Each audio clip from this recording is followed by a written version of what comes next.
జగన్మోహన్ రెడ్డి గారు పులివెందులో ఉంటారన్నారు. మన ఉంగుటూరు సమస్యకి ఆయన రాలేరు. ముఖ్యమంత్రి గారు కుప్పంలో ఉంటారు.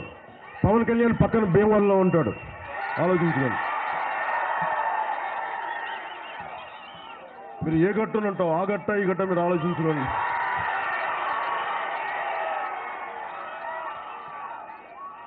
మూడు ఒకటేమో ఒకటి రెండు గట్లు. ఒక గట్టు మీద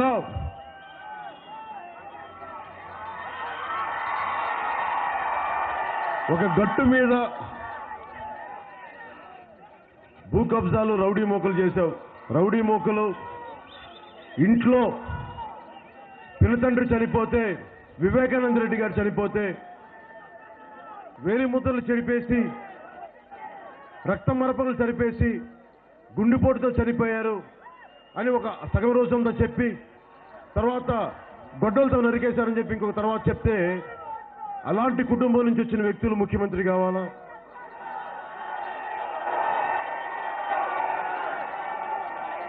సొంత పినతండ్రి చనిపోతే నేనైతే ఎలక్షన్లు ఆపేస్తాను. ముందు మా పినతండ్రి ఎందుకు చనిపోయారు కనుక్కుంటాం.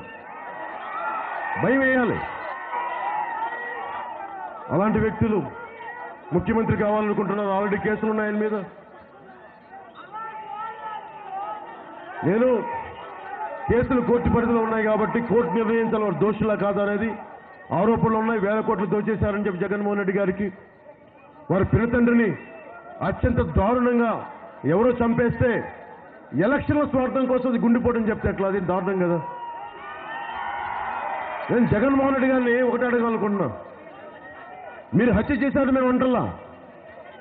ఎవరు చేశారో మీకెందుకు భయం? చేసి చేయనివ్వండి, పోలీసులు రానివ్వండి. చేసిన వాళ్ళు వెనక అసలు వేలు ముద్దలు చెడపడం ఏంటి? రక్త పరకలు చెడపడం ఏంటి?